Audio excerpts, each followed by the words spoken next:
చిన్న ప్రార్థన చేసుకుందాం. తలలు వంచండి. ప్రేమ నమ్మకం కలిగిన మా పరలోకపు తండ్రి, నీ అత్యంత ఘనమైన నామానికి స్తుతులు స్తోత్రాలు చెల్లించుకునే మరొక దినం మా జీవితాల్లో మా బ్రతుకుల్లో ఇచ్చినందుకు వందనాలు. ఈ దినం చూడాలని లోకంలో చాలా మంది అనుకుని కొంతమంది లేకుండా పోయినారు. వారికంటే మేమేమి గొప్పవాళ్ళం కాదు, కానీ కేవలం నీ ఉచిత కృప ద్వారా సజీవ లెక్కలో ఉండి నీ కుమారుడు, మా రక్షకుడు, మా యేసుగురుకుడు, మా నాథుడైనటువంటి యేసుక్రీస్తు వారి కృప ద్వారా సజీవ లెక్కలో ఉండి నీ సన్నిధిలో చేరే ధన్యత మా అందరికీ దయచేసినందుకు వందనాలు.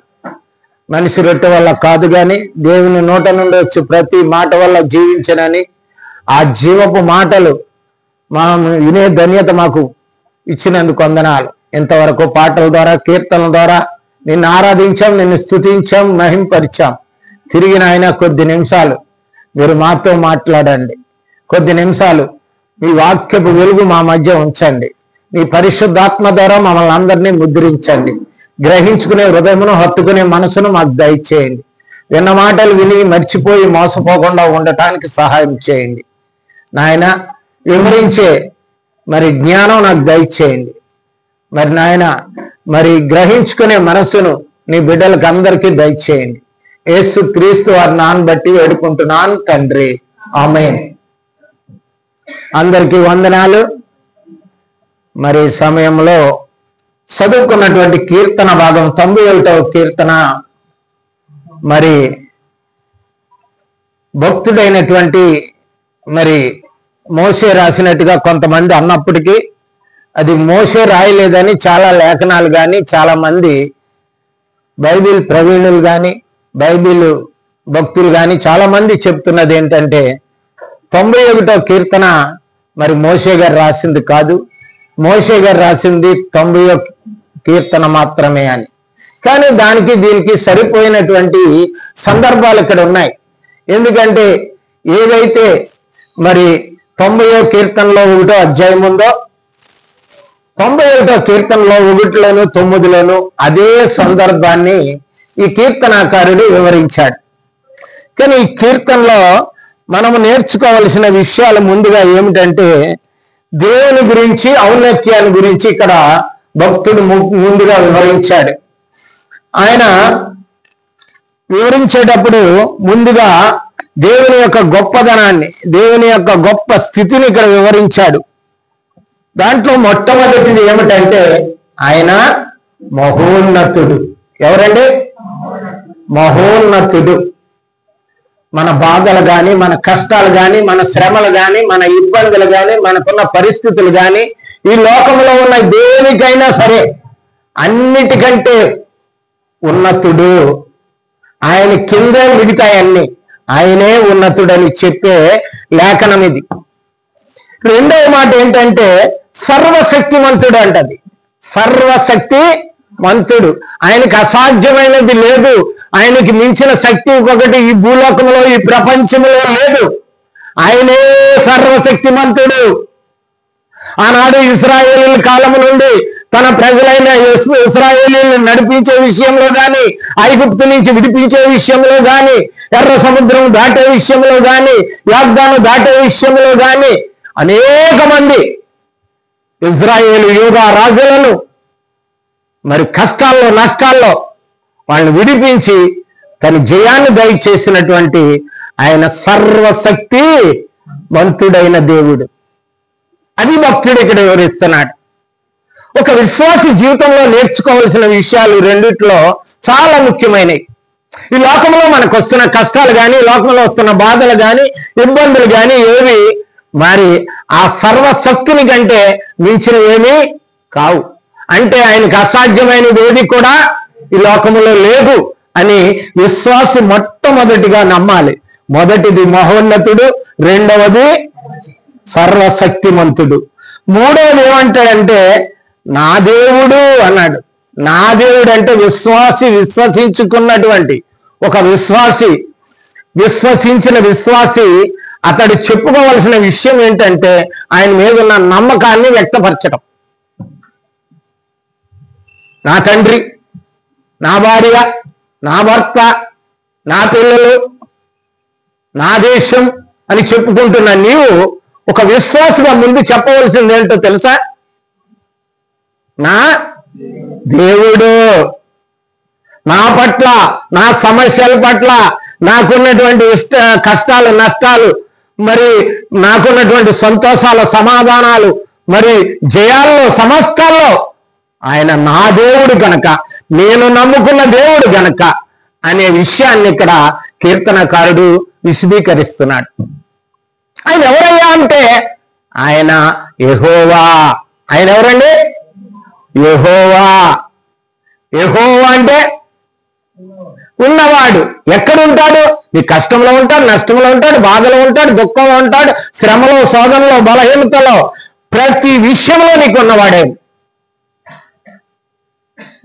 ఆనాటి నుంచి భూమి పుట్టినది మొదలుకొని ఈనాటి వరకు ఉన్నవాడు, ఇక ముందు కూడా ఉండబోతున్నవాడు, మనకంటే ముందు కూడా ఉన్నవాడు ఆయనే.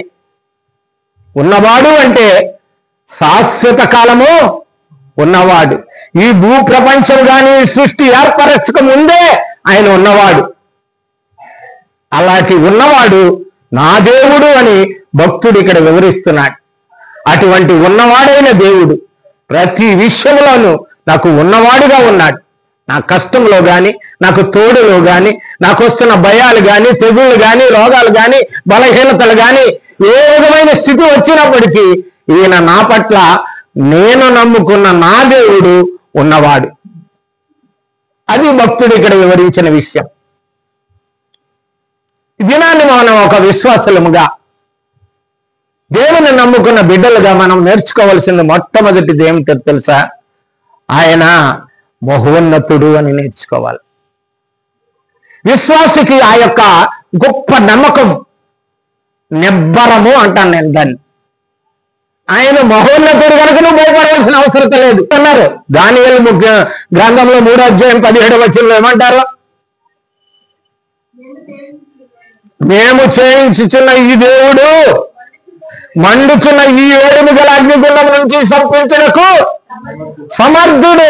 అది మహోన్నతుని శక్తి.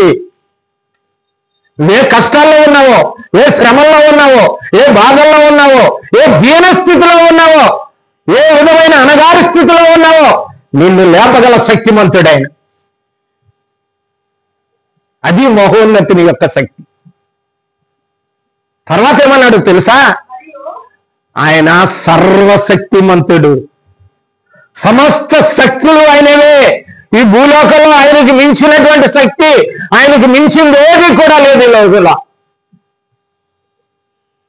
ఆయన చేయలేనిది ఏదీ లేదు, ఆయనకి అసాధ్యమైంది ఏదీ లేదు. ఆయనకి సమస్తము సాధ్యమే. నేను నమ్ముకున్న ఆ దేవుడు యెహోవా నాకు ఎప్పుడు తోడుగా ఉంటాడు అని ఒక విశ్వాసి నమ్మాలి. కొన్ని విషయాలు చెప్పుకొచ్చినాడు కీర్తనాకారుడు. ఎటువంటి విషయాల్లో ఆయన మహోన్నతుడిగాను, సర్వశక్తివంతుడిగాను, యెహోవాగాను నేను నమ్ముకున్న దేవుడు ఎలాగుంటాడు అంటే కొన్ని విషయాలు చెప్తున్నాడు. ఆయన నన్ను ఏం చేస్తాడంటే, వేటగాని ఊరిలో నుండి నన్ను, వేటగాడు అనగా సాతానుడు. ఉరి అనగానే ఒక వల, ఉరి అనేది ఒక వలతో సమానం. కాళ్ళకు బంధాలేసేది, కాళ్ళను కట్టి పారేసేది, నిన్ను నడవకోకుండా చేసేది, ఈ జీవితాన్ని ఎదరకు నడిపించుకోకుండా చేసేదే వల. అది వల. ఆ ఉరి అన్నాడు ఇక్కడ. వేటగాడు అన్నాడు. వేటగాడు అంటే మన అందరికీ తెలుసు. ఎవడాడు? అపవాది. ఎప్పుడు ఉరేసుకునే ఉంటాడు వాడు. మనకు ఉరులు వేయటానికే వాడు సిద్ధపడి ఉన్నాడు. ఆ వేటగాన్ని ఉరి నుండి తప్పించడానికి మహోన్నతుడు, సర్వశక్తుడైన దేవుడు, నా దేవుడైన యెహోవా అని భక్తుడు ఇక్కడ అంటున్నాడు. ఇంకా 3వ వచనంలోకి 4వ వచనంలోకి వెళ్ళినట్లయితే, ఆయన రెక్కలతో నన్ను కప్పును. రెక్కలు అనగా హస్తములు, చేతులు, అభయాస్తములు. మాట అంటాడు భక్తుడు, యెషయా భక్తుడు 41వ అధ్యాయం 9వ వచనంలో, 41:9, భూదిగంతముల నుండి నేను పట్టుకొని దాని కొనల నుండి పిలుచుకొని వాడా, నీవు నా దాసుడు అనియు నేను నిన్ను విదిలిపెట్టక ఏర్పరచుకుంటున్నాను, నేను నిన్ను ఏర్పాటు చేసుకున్నాను, నా కుమారుడిగా, నా కుమార్తెగా, నిన్ను ఒక విశ్వాసిగా, నా మీద నమ్మకం ఉన్న బిడ్డగా నిన్ను ఏర్పాటు చేసుకున్నాను. నీకు నేను ఉన్నవాడని, నేను నీకు తోడుగా ఉంటాను, ప్రతి విషయంలో నీకు తోడుగా ఉంటాను. తర్వాత మాట, భయపడకుము, నీ దేవుడనై ఉన్నాడు. ఇక్కడ ఈ భక్తుడు ఏమంటున్నాడు? కీర్తనకారుడు నా దేవుడు అంటున్నాడు. అందుకే మనము కూడా కష్టాలు వచ్చినప్పుడు, నష్టాలు వచ్చినప్పుడు మనం పొందవలసినటువంటి ఆదరణ, ధైర్యం ఏంటంటే ఆయన నా దేవుడు నాకున్నాడు. ఎవరైనా సరే, ఏ విశ్వాసైనా నమ్మకవలసింది ఏంటంటే దేవుని మీద ధైర్యం కలగాలండి. ఆ ధైర్యం ఎప్పుడు కలగాలి? మొదటి యోహాను పత్రిక 5:14 అంటాడు ఆ మాటని. ఆయనను బట్టి మనకు కలిగిన ధైర్యం ఏదనగా ఆయన చిత్తానుసారంగా మనం ఏది అడిగినో అనుగ్రహించిన. మనకున్నాడు కనుక మనకు అనుగ్రహిస్తాడు. ఎప్పుడు? ఆయన చిత్తానుసారంగా మనం బతికితే.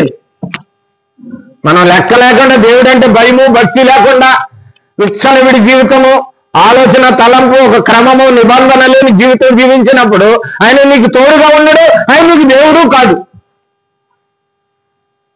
దేవుడంటే భయం కలగాలి. ఆయన ప్రేమించినటువంటి, ఆయన ఎన్నుకున్నటువంటి మహాభక్తుడు అబ్రహాం ఉన్నాడు చూసావా? ఆయన ఒక్క మాటలో దేవుని మాటను నమ్మి ఆయన యూఫ్రటీస్ నది దాటి యువతలకు వచ్చాడు.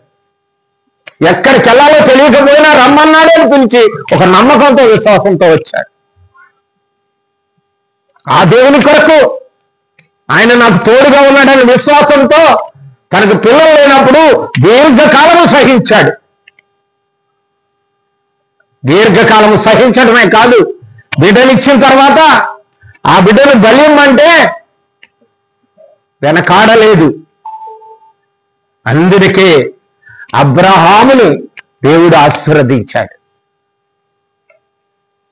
అబ్రహామును ఆశీర్వదించడానికి కారణము, ఈ రోజున విశ్వాసులని ఆశీర్వదించకపోవడానికి కారణం ఏమిటి అంటే మనం ఆయన మాటలు లెక్క చేయం. ఆయన అంటే భయం లేదు. కత్తెత్తినప్పుడు ఇస్సాకు మీదకి ఒకటే మాట అన్నాడు దేవుని దూత. ఏమన్నది? అబ్రహామా ఆగో, నువ్వు దేవునికి భయపడేవాడు. ప్రియులారా, మనం ఈ రోజున మనం విశ్వాసులుగా, ఒక దేవుని బిడ్డలుగా మనం ఉంటున్నాం, బ్రతుకుతున్నాం, క్రైస్తవులుగా. మనం దేవునికి భయపడుతున్నామా? అప్పుడు భయపడినట్లయితే తప్పకోకుండా ఆయన మహోన్నతుడు, సర్వశక్తుడు ఉన్నవాడుగా ఉంటాడు నీ పట్ల. అది కీర్తనకారుడు ఇక్కడ చెప్పే ఉద్దేశం. ఒక మాట అంటాడు,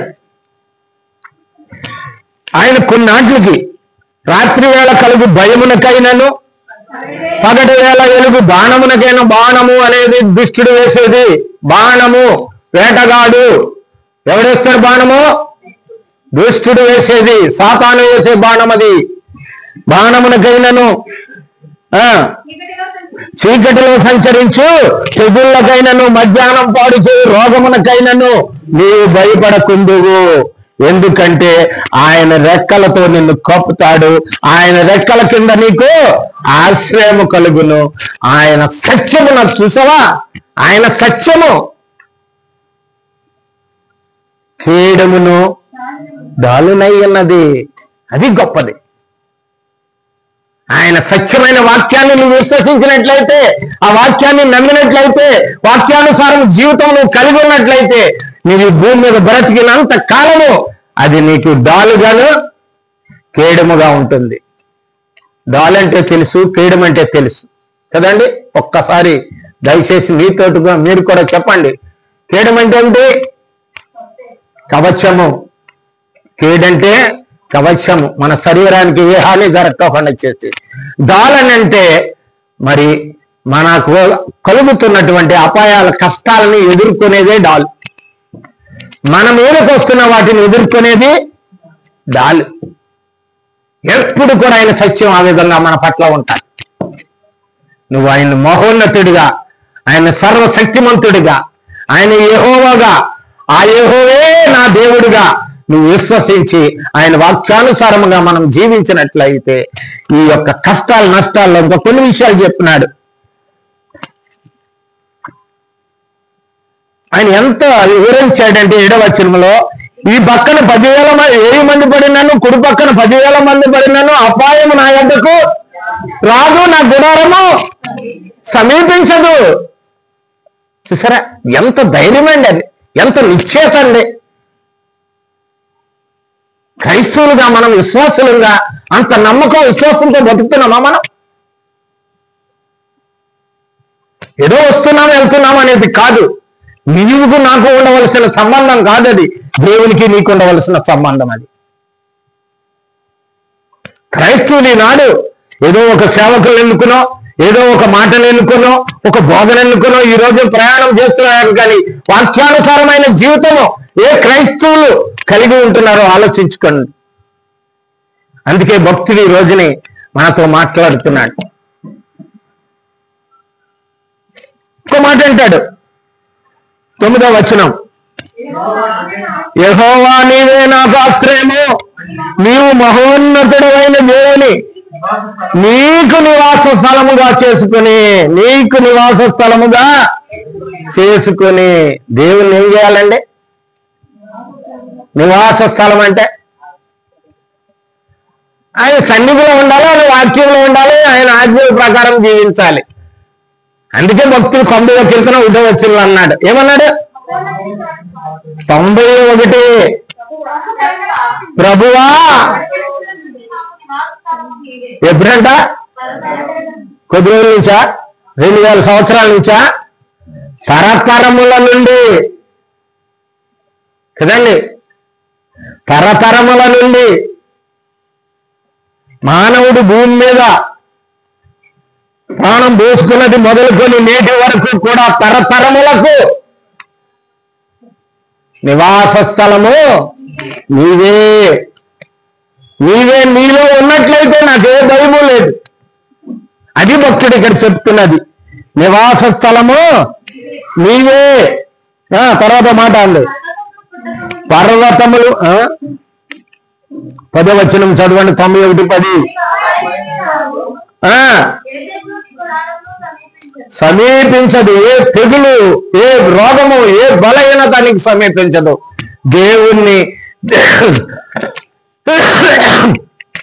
దేవునికి నివాస స్థలముగా ఉన్నట్లయితే. చాలా మంది రాసుకుంటారు ఇంటి దగ్గర, ఏమని రాసుకుంటారు? యెహోవా క్రీస్తు, లేకపోతే అబ్లిక్. యెహోవా అనుకుంటారు కొంతమంది, క్రీస్తు అని కొంతమంది అంటారు. ఈ గృహాధిపతి అని ఈ మట్టి గోళ్ళకు తగిలింటారు. ఎక్కడ తగిలించుకోవాలని? మెల్ల వేసుకుని తిరగాలి. ధైర్యం ఉన్న క్రైస్తవుడు అయితే ఎక్కడ వేసి తిరగాలి? నేను ఆయనకి ఆయన నివాస స్థలం నేనే, ఆయన నాలో ఉన్నాడు అని తిరగాలి.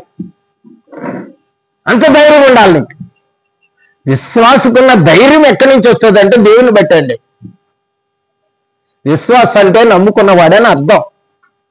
దేవుని యందు చాలా మంది మరి దేవుడు లేనని వాళ్ళు ఉన్నారు, అనేక మంది ఉన్నారు దేవుడు లేడని. దేవుడు నమ్ముకున్నవాడు, దేవుడి యందు విశ్వాసం ఉన్నవాడు, వాడు పొందవలసినటువంటి ఈ యొక్క గొప్ప మర్మాలని ఇక్కడ పరిశుద్ధాత్మ దేవుడు భక్తుడి ద్వారా, కీర్తనాకారుడి ద్వారా ఇక్కడ వివరిస్తున్నాడు. అటుపోతే 11వ వచనంలో అంటాడు, నీ మార్గములన్నింటిలో నిన్ను కాపాడుటకు ఆయన ఏం చేస్తాడట? తన దూతలకు ఆజ్ఞాపిస్తాడంట. తన దూతలకు ఆజ్ఞాపిస్తాడు. ఏమని? మన పాదాలకి నడిచేటప్పుడు రాయి తగలకుండా, అంటే ఏ విధమైనటువంటి అడ్డంకు తగలకుండా, ఏ అడ్డు రాయి అడ్డు బండ నీ జీవితానికి రాకుండా నిన్నేం చేస్తారు? వాళ్ళు పెట్టుకుంటారు. ఒకడు రక్షింపబడ్డాడు అంటే వాళ్ళ వెనకాల మీకు కనిపించినా, నాకు కనిపించినా, మీకు ఎవరికి కనిపించకపోయినా, మన ఎవరికి కనిపించకపోయినా దేవుని దూతలు ఎవరి కోసం ఉన్నారు? ఎవరి కోసం ఉన్నారు దేవుని దూతలు? మన కోసం. ఎబ్రీ పత్రికలో చదివాం మనం, పరిచారకులు, సేవకులు అని చదివాము. అక్కడ ఎబ్రీ పత్రికలో 1వ అధ్యాయంలో ఏమని చదివాం మనం? వాళ్ళు సేవకులు. ఎవరికి సేవకులు? దేవుని బిడ్డలైన వారికి సేవకులు. ఎవరా దేవుని బిడ్డలు? అక్కడ కుమారుడైన యేసుక్రీస్తుని విశ్వాసం పొంది బాప్తీసం పొంది రక్షణ పొంది ఆ దేవుని మీద నమ్మకం ఉంచిన వాళ్ళందరూ కూడా దేవుని బిడ్డలు. అందుకే మొదటి యోహాను 12 అన్నాడు. ఏమన్నాడు? 1:12, యోహాను 1:12, దాన్ని అందరూ అంగీకరించారో వారందరికీ దేవుని బిడ్డలకు అధికారము దేవుడు అనుగ్రహించాడండి. వచ్చేసింది మనకి దేవుని బిడ్డలం. మనం ఎప్పుడైనా అనుకుంటాం, మనం భయపడినప్పుడల్లా మనం ఆ కోల్పోతున్నాం ఆ శక్తిని, ఆ బలహీనత కలుగుతుంది మనకి. అందుకే పరిశుద్ధాత్మ దేవుడు ఇక్కడ మనము దేవుని బిడ్డలము, ఆ దేవుడు మన ఆత్మ ద్వారా కన్న బిడ్డలం మనము అనే విషయాన్ని మర్చిపోతున్నాడు ఈ రోజున సమాజం. కనుక నేను చెప్పేది ఏమిటంటే ప్రియులారా, ఆయన మనల్ని ఈ కీర్తనకారుడు చాలా విషయాల్లో చాలా విషయాలు ఇక్కడ ఆయన చెప్తూ ఉంటున్నాడు.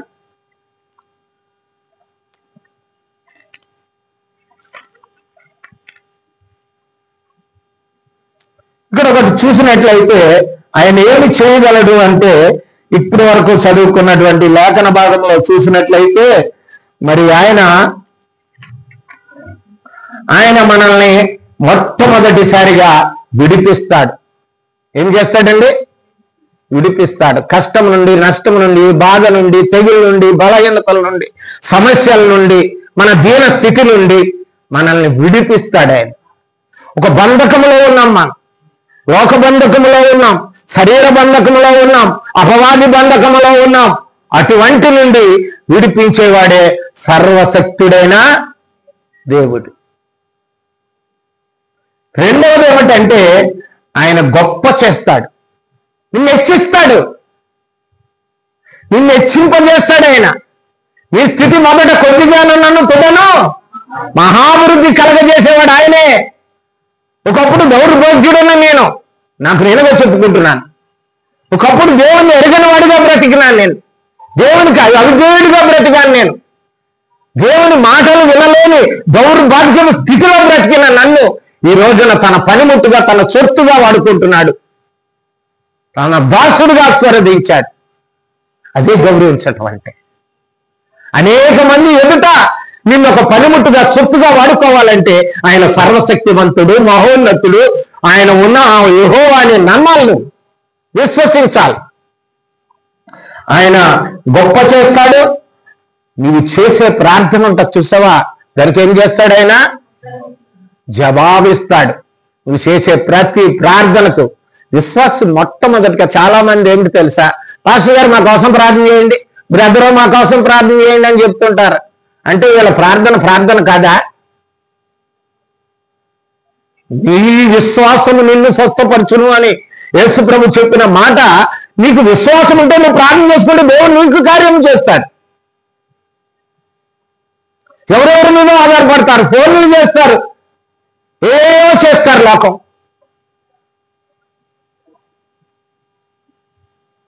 ఆయన ఏమంటున్నాడంటే ఇక్కడ, ఆయన నీ ప్రార్థనకు జవాబిస్తాడు, నిన్ను సంరక్షిస్తాడు. సంరక్షించుట, రక్షించుటకి ఒక మాట ఆత్మీయమైనటువంటి అర్థం నేను చెప్తున్నాను. అది పదాపరంగా కాదు, కానీ బిబ్లికల్లీ మీనింగ్ అది. ఏమిటంటే సంరక్షించుట అంటే అర్థం ఏంటండి వెంకటేష్? సత్యంలో రక్షించుట, సత్యమందు నిన్ను కాపాడుట, ఉండేటట్టు చేయుట. అంటే సత్యం అండి, రక్షించుటంటే కాపాడుట. అది బిబ్లికల్ అర్థం. దేవుడు పరిశుద్ధాత్ముడు నాకు ఇచ్చిన ప్రేరణ అది. మీకు ఏ అర్థాలు ఇచ్చినా నాకు అనవసరం, కానీ నేను చెప్పే విషయం ఏంటంటే సత్యములో వాళ్ళని మనల్ని ఏం చేస్తాడు? సంరక్షిస్తాడు. ఆయన సంరక్షణ, సత్యమందు రక్షిస్తాడు, యేసుక్రీస్తు ద్వారా రక్షిస్తాడు, యేసుక్రీస్తు కృప ద్వారా నిన్ను నిలబెడతాడు. అది సంరక్షణ. నాలుగవది ఏంటంటే గౌరవిస్తాడు. ఒక గౌరవం ఇస్తాడు. ఈ ప్రజల్లో నీకు ఒక ఉన్నతమైనటువంటి గౌరవాన్ని దయచేస్తాడు. ఈ సమాజంలో నీకు గౌరవహీనుడిగా ఉన్నట్లయితే నిన్ను గౌరవించే స్థితికి తెచ్చేవాడు ఆయనే. ఎక్కడో ఊరు అనే గ్రామంలో ఉన్నటువంటి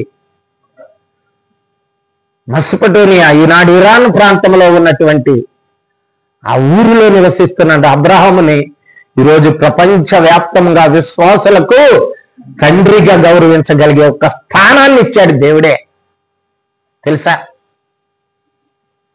ఆయన ఎక్కడున్నాడో తెలియదు. నువ్వు కూడా నేను కూడా అంతే. ఒకప్పుడు ఎవరో మనం, ఒక వ్యక్తి గుర్తించాడా మనల్ని, ఒక వ్యక్తి గౌరవించాడా మనల్ని, ఒక వ్యక్తి మనల్ని నీవు ఫలానని చెప్పగలిగాడా? ఈ రోజున నీ ప్రభువు నా ప్రభువు, నీ రక్షకుడు నా రక్షకుడు, ఆయన కృపను బట్టి ఆ సర్వశక్తుడైన దేవుడు, మహోన్నతుడైన దేవుని ద్వారా మనం ఈ రోజున సమాజంలో ఒక వ్యక్తిత్వాన్ని మనకు అనుగ్రహించాడు. అందరితో నువ్వు కూడా సమానంగా ఉన్నావా అన్నాడంతే.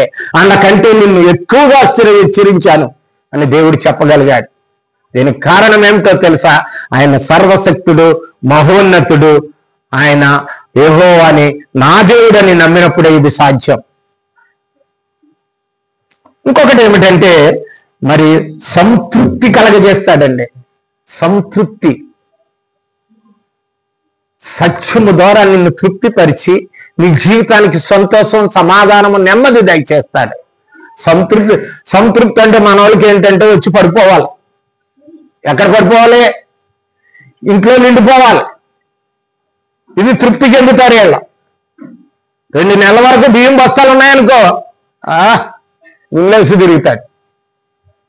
సత్యంలో ఉన్నటువంటి సంతృప్తి ఏంటంటే దేవుని కృప.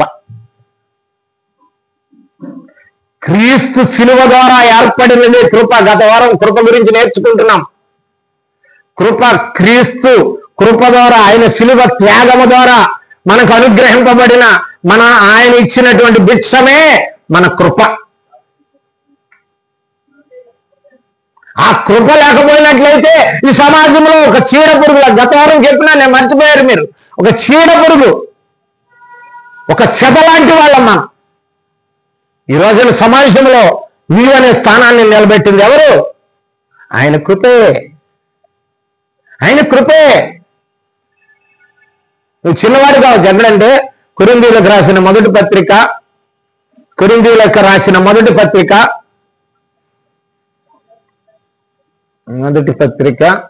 12వ అధ్యాయము 6వ వచనమా 4వ వచనం ఒక్కసారి చూడండి ప్రియులారా.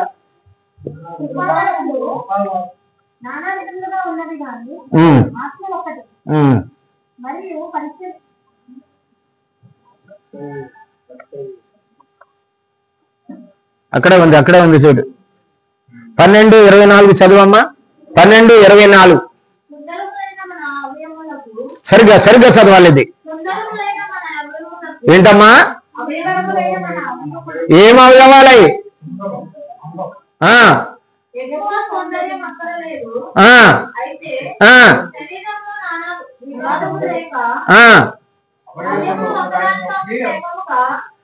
చిన్నదానికే ఘనత ఇస్తానని అక్కడ ఉందమ్మా. అక్కడే ఉంది చూడండి. కొరింథీయులకు రాసిన మొదటి పత్రిక 12వ అధ్యాయము.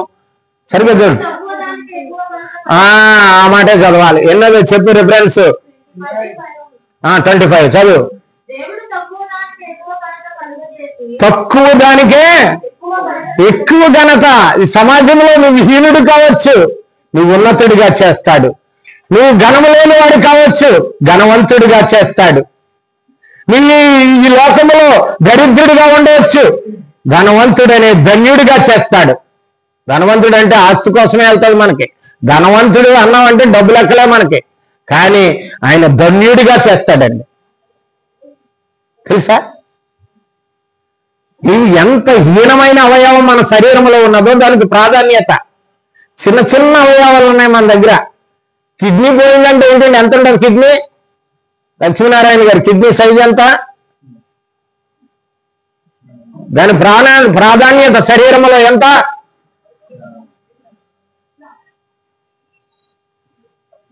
అందుకే పరిశుద్ధాత్మ దేవుడు అక్కడ పౌలు గారి ద్వారా వివరించాడు.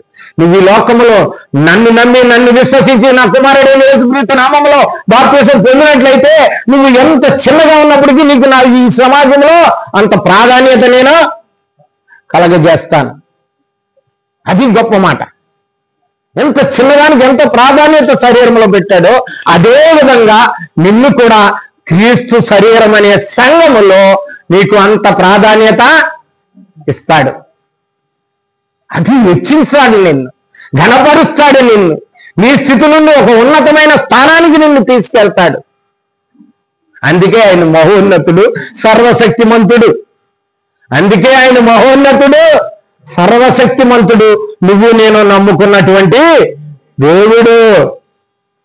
కొంచెం ముందుకు వెళ్దాం, అసలు విషయానికి రాలేదు ఇంకా, మనం వెళ్ళిపోదాం. కొంచెం ఇంకొక మాటను చేసుకున్నట్లయితే,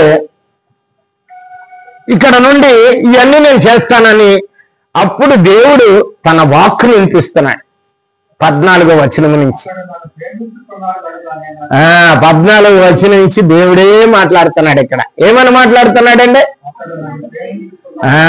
ఎవరైనా మహోన్నతుడని ఎవరు విశ్వసించారు, సర్వశక్తుడని ఎవరు నమ్మారు, ఆయన నా దేవుడని విశ్వాసం ఉంచారు, ఎవరు నా పట్ల ఉన్నాడు, తోడై ఉన్నాడు అని నమ్మారు, వాళ్ళ గురించి చెప్తున్నాడు దేవుడే.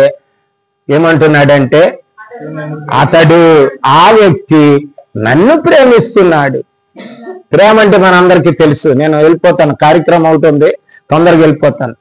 కనుక ప్రేమ అంటే మనందరికీ తెలుసు. మనుషుల్ని ప్రేమించుకుంటాం. ప్రేమలు 4 రకాలు ఉంటాయి. మొదటి ప్రేమ తల్లిదండ్రుల దగ్గర నుంచి వచ్చే ప్రేమ. ప్రతి వాళ్ళు పొందారు, అనుభవించారు. చిన్నోళ్ళు అనుభవిస్తున్నారు, పెద్దోళ్ళు అనుభవించి పెళ్లిళ్ళు చేసుకుంటున్నారు. తర్వాత ప్రేమ ఎక్కడి నుంచో తెలుసా? ఒక భార్యాభర్తల మధ్య ఉండే ప్రేమ. తర్వాత ప్రేమ ఏంటంటే స్నేహితుల దగ్గర ఉండే ప్రేమ. 4వ ప్రేమ నాకు చూసావా? దాన్ని అగాపే ప్రేమ అంటారు. దేవుడు మనల్ని ప్రేమించినటువంటి ప్రేమ. నువ్వు దేవుణ్ణి ప్రేమించేది కాదు. నువ్వు ప్రేమించాలని నువ్వు అనుకుంటే నీ మోర్కతది. దేవుడు నిన్ను నన్ను ప్రేమించాడు. మనల్ని ప్రేమించి ఆయన కుమారుడైన యేసుక్రీస్తుని బలి చేసి ఆయన సిందించిన రక్తం ద్వారా మన పాపాలు శాపాలు కడిగి ఆ దేవునితో సంబంధం సమాధానము ఏర్పాటు చేశాడు ఆయన. అది దేవుని ప్రేమ. యోహాను రాసిన మొదటి పత్రిక 4వ అధ్యాయం 16వ వచనం, ప్రియులారా,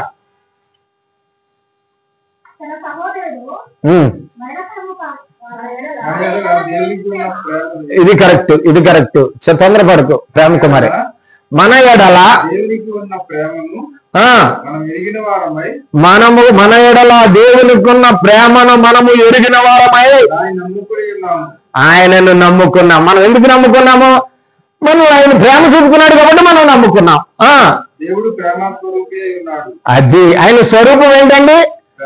ప్రేమ. ఎన్ని తప్పులు చేస్తున్నావో నువ్వు, ఎన్ని అబద్ధాలు ఆడుతున్నామో మనము, ఎన్ని దోషాలు చేస్తున్నామో మనము, ఎంత దౌర్భాగ్య స్థితిలో ఉన్నప్పటికీ ఆయన చూపేది ఏమిటి?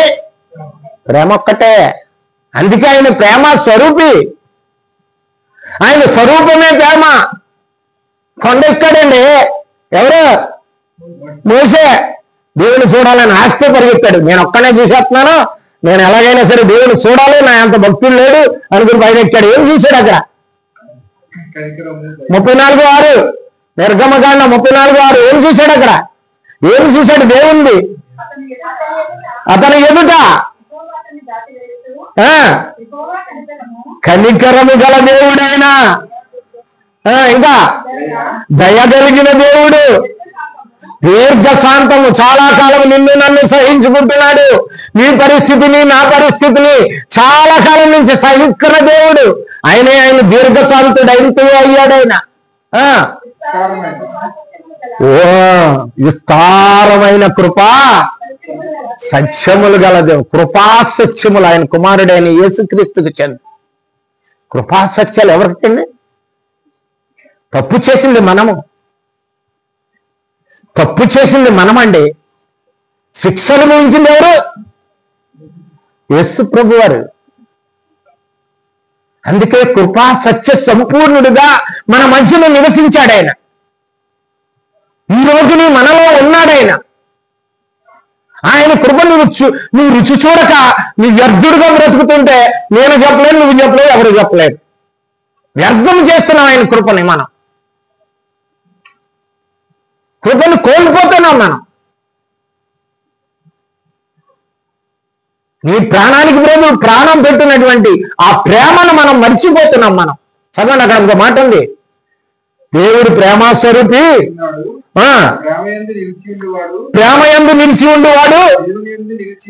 అది ఇప్పుడు నీకు ప్రేమ లేదనుకో, నీ సహోదరుడు ప్రేమించలేవు, నీ భార్యను ప్రేమించలేవు, నీ పిల్లలు ప్రేమించలేవు, నీ పక్కను ప్రేమించలేవు, నీ మీద దెబ్బలాట వచ్చేవాడిని ప్రేమించలేవు, నిన్ను తిట్టినోని ప్రేమించలేవు కదండి. గణ గణ గణ గణ వచ్చి గంట, స్కూల్లో గంట టైం అయిందంటే ఏమవుతుంది? గంట వాగితే కాదు, టీవీ రాజులాగా వాగటం కాదు, ప్రేమ రుచి చూచి ఎరగాలి. ప్రేమ అనేది రుచి చూచేదండి. అది ఆయన ప్రేమ ఒక అద్భుతము. ఈ జీవితాల్లో ఆశ్చర్య కార్యాలు, అద్భుతాలు కార్యాలు చేసేది ఆ ప్రేమ.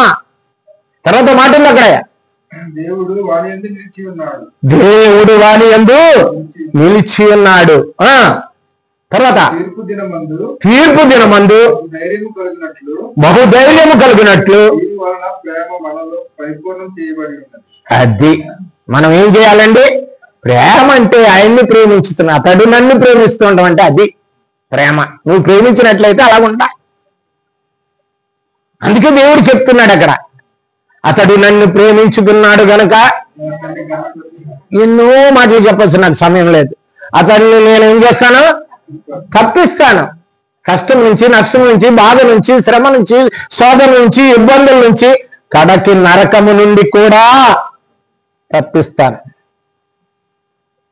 ఆయన కాపాడి తప్పించే దేవుడైనా. రెండో మాట అంటాడు, అతడు నా నామమును ఎరిగిన వాడు గనక గణపరిచేదను, ఒక ఉన్నతమైన స్థానానికి తీసుకెళ్తాను.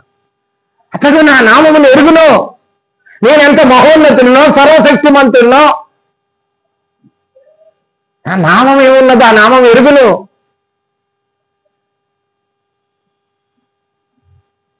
సార్థక నామం అన్నాడు. ఇశ్రాయేలుకు చెప్పలేదంట ఆ నామం.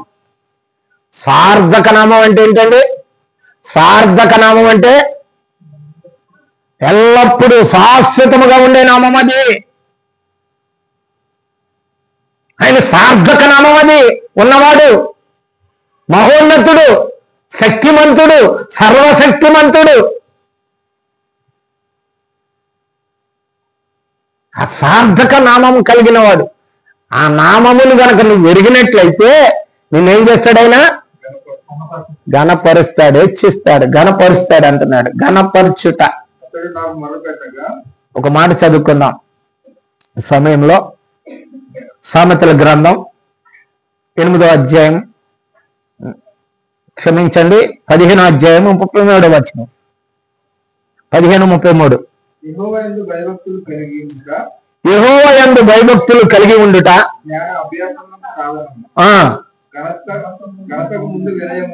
ఘనతకు ముందు వినయముండును. నువ్వు భయభక్తులు ఉన్నాయంటే నీ దగ్గర ఏముండాలి?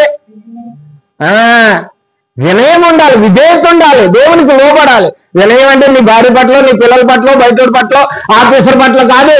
నువ్వు ఎవరి పట్ల ఉండాలి? దేవుని పట్ల. కష్టం వచ్చిందా? దేవా సరేనయ్యా, సహించుకుంటాను. ఈ రోగం వచ్చిందా? నీ చిత్తమయ్యా, సహించుకుంటాను. వినయత చూపాలి.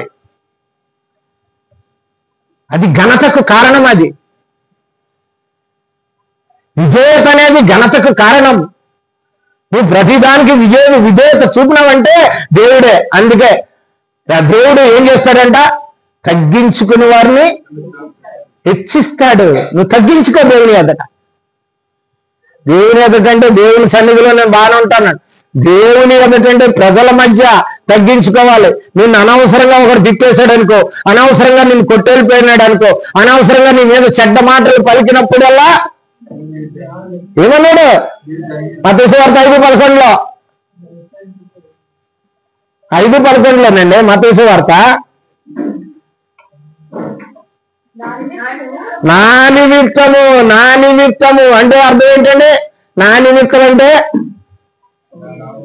యేసు క్రీస్తుని ధరించుకుని, పేరుని ధరించుకున్న క్రైస్తవుడైనట్లయితే నా నామము నిమిత్తము. ఎవరి నామాన్ని ధరించుకున్నాం మనము? యేసుక్రీస్తు నామాన్ని ధరించుకున్న మనము ఆయన నామము నిమిత్తము. ఆయన నామం ఎటువంటిదంటే వినయ విధేయతలు కలిగింది, తగ్గించుకునేది. ఎంతవరకు తగ్గించుకున్నదంటే మరణము పొందినంతగా తగ్గించుకున్న నామం అది. ఎంత తగ్గించుకున్నాడు ఆయన? దేవుని కుమారుడై ఉండి మానవుడిగా ఈ లోకంలో జన్మించి అతను ఎంతగా తగ్గించుకున్నాడు? మరణము పొందినంత. నువ్వెంత తగ్గించుకున్నావు? నేనెంత తగ్గించుకుంటున్నాను. తగ్గించుకున్నట్లయితే హెచ్చింపబడతావు. వినయ విధేయతలు కలిగినట్లయితే దేవుడు నిన్ను ఘనపరుస్తాడు. ఈ సమాజంలో నిన్ను ఒక ఘనమైన పనిముట్టుగా సొత్తుగా నిన్ను వాడుకుంటాడు.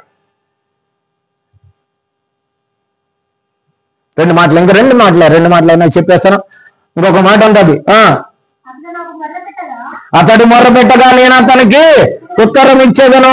మొర్రపెట్టగా మొర్ర అనేది ఎట్లాంటి తెలుసా? మొర్ర అనేది ఏంటో తెలుసా? ఆయన వినపడేటట్టు చెప్పటం తెలుసా? ఆయన వినపడేటట్టు చెప్పటం మొర్ర అంటే వాళ్ళు అక్కడ ఉన్నవాడికి వినపడాలి. ఎక్కడ హాస్పిటల్ దగ్గర ఉన్నవాడికి మొర్ర అంటారు దాన్ని. ఓ మాట అంటాడండి కీర్తన 34:6లో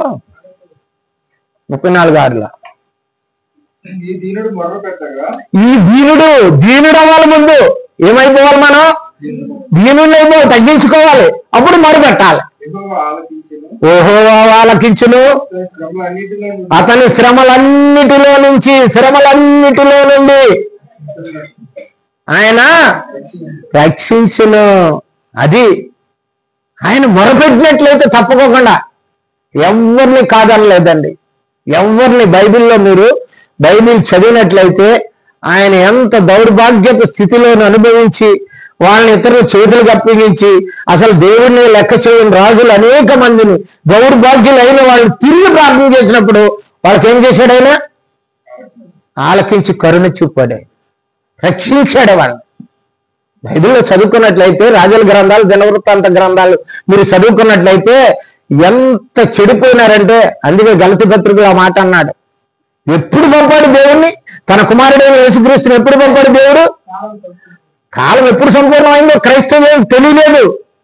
దేవుడు తన కుమారుడైన యేసుక్రీస్తుని పంపడానికి ఎంత ప్రయాసలు పడ్డాడు, ఎంత అపవాది ఆటంకాలను చేయించాడు, ఎంతమంది రాజులను నాశనం చేశాడు, ఎంతమంది అపవాది సంబంధులను నాశనం చేసి తన కుమారుడైన యేసుక్రీస్తును రారాజుగా, ప్రభువులకు ప్రభువుగా ఈ లోకానికి తీసుకురావడానికి ఎంత ప్రయాసపడ్డాడు. ఈ రోజున క్రైస్తవం జరగట్లేదు. క్రిస్మస్ చేసుకుంటారు, సంతోషం, పండగ. క్రిస్మస్ ఏమైపోయింది? పండగ. పైన నక్షత్రం కలుగుతాడు, కింద బారు పెడతాడు. పండగ, హంగామా.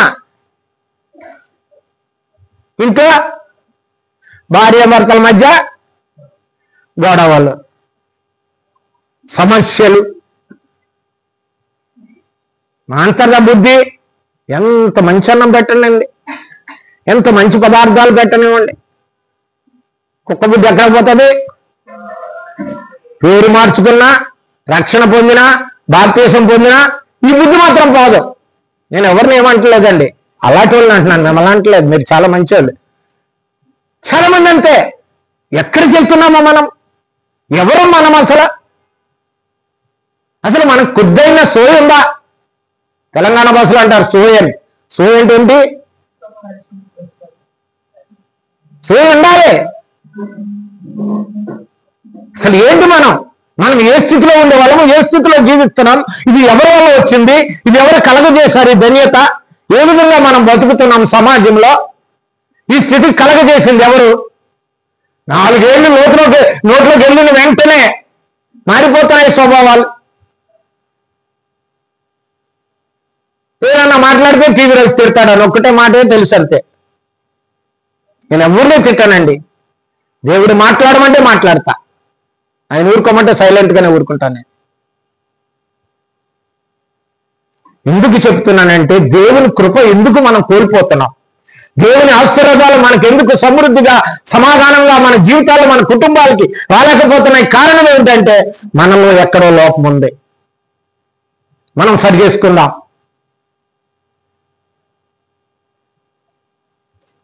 కృపావరాల గురించి చెప్పుకున్నప్పుడు చెప్పాను నేను, ఒక్క సేవకుడికి ఒక్క బోధకుడికి ఇవ్వలేదు దేవుడు. ప్రతి బాప్తిసం పొందిన ప్రతి వారికి వరం ఇచ్చాడు, ఆ ఆత్మశక్తిని ఇచ్చాడు. ఎందుకు ఈ దౌర్భాగ్యపు స్థితి జీవిస్తున్నాం మనం? ఈ వరాన్ని నువ్వు ఉపయోగించుకోవట్లేదు. శక్తి ఉండి దేవునికి కొద్ది కూడా పని చేయలేకపోతున్నావు నువ్వు. అందుకే పరిశుద్ధాత్మ దేవుడు అన్నారు, ప్రతి వాడు తన సొంత కార్యములని చూసుకుందరు కానీ యేసుక్రీస్తు కార్యములను చూడరు. వాళ్ళ పొట్టే వాడి దేవుడు, వాడి కడుపే వాడి దేవుడు, వాడి బ్రతుకే వాడి జీవితం అనుకుంటున్నాడు. ఈ బ్రతుకు తర్వాత అసలు బ్రతుకు ఉంది, అక్కడికి వెళ్తుంది నీ బ్రతుకు నా బ్రతుకు. ఇక్కడితో అయిపోలేదు నీ జీవితం, అసలు బ్రతుకు ఉంది తర్వాత. దాని కొరకు సిద్ధపడటానికే ఇక్కడ నీకు అన్ని ప్రతి వాడిని సేవకుడు పెట్టి బోధిస్తున్నాడు. మన వాక్యంలోకి వెళ్ళిపోతాం, టైం అయిపోయింది తొందరగా. 15వ వచనం, అతడు నన్ను అతనికి ఉత్తరం ఇచ్చేదను, శ్రమలో కష్టాలు వచ్చినప్పుడు నేనేమై ఉంటాను, ఆయనకి తోడై ఉంటాను, తోడుగా ఉండి యెహోవాగా ఉంటాను. యెహోవాగా ఉంటాను కదండి, యెహోవాగా ఉంటాడు ఆయన. ఎప్పుడు ఉంటాడైనా, ఉన్నవాడైనా నీతో ఉంటాడైనా. మొరపెట్టినప్పుడు తప్పనిసరిగా నీ దగ్గరికి వచ్చి సహాయం చేస్తాడు ఆయన. అదే చాలా మంది, ఒకసారి మొన్న నేను ఫోన్లో గుడివాడలో ఒక ఆయనకు వాక్యం చెప్తుంటే ఆయన మాట్లాడాడు, ఎక్కడన్నా సరే అండి 2-3 ఉంటే దేవుడు ఉంటాడండి మన మధ్యన అన్నాడు. ఎలా ఉంటాడా దేవుడు అని అడిగినాను. ఎలా ఉంటాడండి, ఎలా ఉంటాడు? ఎక్కడ 2-3 నా నామమున కలిగి ఉందిరో అక్కడనా నేనుంటానని ఎవరన్నారు? యేసు ప్రభు వారు అన్నారు. యేసు ప్రభు వారు అన్నారంటే ఏమో ఆయన ఎలా ఉంటాడు? ఇప్పుడు 2-3 క్రైస్తవులు కలిస్తే ఏం చెప్పుకుంటున్నారు? చెత్త కబుర్లు. వాడింతా ఈడంతా, వాడి గొప్ప ఈడు గొప్ప, ఏళ్ళు చేపించుకోవటం, పుల్లలాడటం. ఇదే పరిస్థితి క్రైస్తవులది.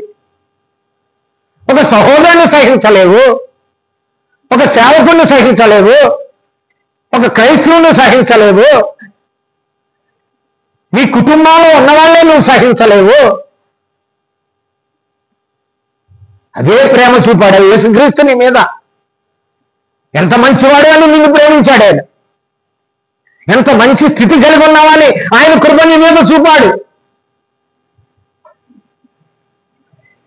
16వ వచనం చదువుకున్నాం, అయిపోయింది సమయం.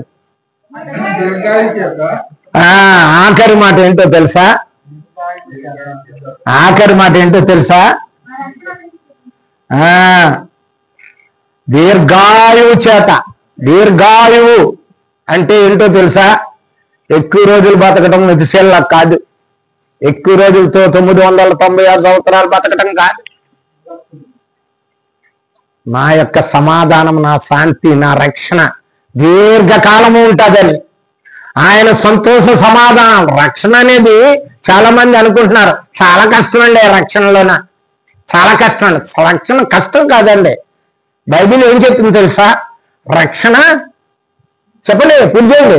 రక్షణ ఒక ఆనందం అన్నది. రక్షణ ఆనందం అన్నది. రక్షింపబడిన వాడు ఆనందించాలి. ఇప్పుడు కష్టంలోనూ ఆనందించాలి, శ్రమల్లోనూ ఆనందించాలి, బాధల్లో కూడా ఆనందించాలి. రక్షింపబడేవాడు. రక్షణ ఒక ఆనందం అండి. రక్షణ ఆనందం. రక్షింపబడ్డావు అంటే నువ్వు ఆనందించాలంతే. నాకు పలాని వాడు మహోన్నతుడిగా ఉన్నాడు, ఆయన సర్వశక్తుడైన దేవుడు, ఆయన తోడుగా ఉండే దేవుడు, ఎప్పుడు నాతోనే ఉంటాడు ఆయన. నాకు ఏ కష్టం వచ్చినా, నష్టం వచ్చినా, బాధ వచ్చినా, ఇబ్బంది వచ్చినా, శ్రమ వచ్చినా, రోగం వచ్చినా, బలహీనత వచ్చినా, ఏ దీనస్థితి వచ్చినా లేవనెత్తి గణపరిచే దేవుడైనా. అనే నమ్మకం లేనప్పుడు మనం ఈ క్రైస్తవులుగా ఎందుకు మనం బ్రతుకుతున్నాం? గమనించాలి ప్రియులారా, గమనించాలి. మనం దేవుని ఆశీర్వాదాలు పొందాలి, అది ముఖ్యం. మనకి దేవుని దీవెని పొందాలి, మనం నిత్యత్వం వారసత్వం పొందాలి. ఈ లోకం శాశ్వతం కాదు. ఈ లోకం విడిచిన తర్వాత మనకున్నది ఒక నిత్యత్వం. దాని కొరకే నిరీక్షణ కలిగి క్రీస్తు 2వ రాకడ కొరకు బ్రతుకుతున్న వాళ్ళం మనం. దాన్ని ఎరక్కోకుండా జీవిస్తున్నామంటే ఎందుకంటే మన బ్రతుకు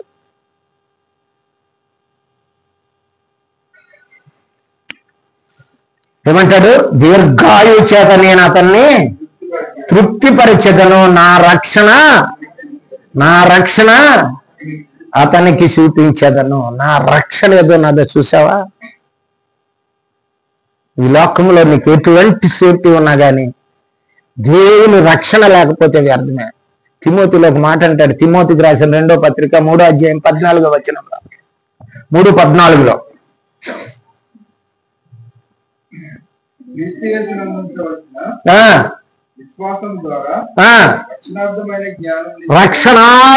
రక్షణార్థము ఆ జ్ఞానము, జ్ఞానము ద్వారా ఇంకా తర్వాత ఉంది,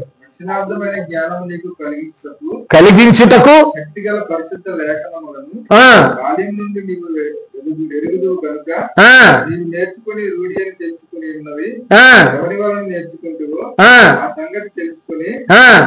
నిలకడగా ఉండుము. ఈ మాట మనకు కావాలి. మన జీవితంలో దేవుని నివాస స్థలముగా ఏర్పరచుకున్న నీవు నీ జీవితంలో నిలకడగా ఉండాలి. ఏదైనా కలిగిందంటే, గొప్ప వచ్చిందంటే టక్కన ఎగురుతో పడిపోతావు కింద. ఏముపయోగం నీ జీవితం? ఏం జీవితం అంటే హెచ్చింపు వచ్చిందనుకో ఆగరు, గాల్లోనే నడుపుతాడు. ఇంకా కింద పాదాలు కింద ఇడు. ఆ ఘనత, ఆ ధన్యత ఇచ్చింది దేవుడు. ఆయన పట్ల ఎప్పుడు విధేయత, భయము, భక్తి కలిగి జీవించాలి. మన నోటి నుంచి ఒక మాట అంటున్నామంటే ఆ మాట నీకు తీర్పులోకి వెళ్తుందని గమనించుకోవాలి. మన ఆలోచన, మన తలంపు, మన ఉద్దేశాలు, మన నడవడిక, మన ప్రవర్తన, మన సమస్తము కూడా ఒక రోజు తీర్పులో మనల్ని నిలబెడతారు. దానికి భయం కలిగి ఉన్నప్పుడే దేవుడు హెచ్చిస్తాడు. అందుకే 14వ వచనాన్ని మరలా ఒక చదివించుకుని ముగించేస్తాను నేను. అతడు నన్ను ప్రేమిస్తున్నాడు గనుక నేను అతన్ని తప్పిస్తాను. అతడు నా నామమును ఎరిగిన వాడు గనుక అతన్ని, అతి ధన్యత చేరు వచ్చిన మన అందరికీ, మరి యూట్యూబ్ ద్వారా వింటున్న వారికి అందరికీ, సర్వ సంఘానికి అతి దీవెన ఆశీర్వాదాలు దేవుడు అనుగ్రహించును గాక.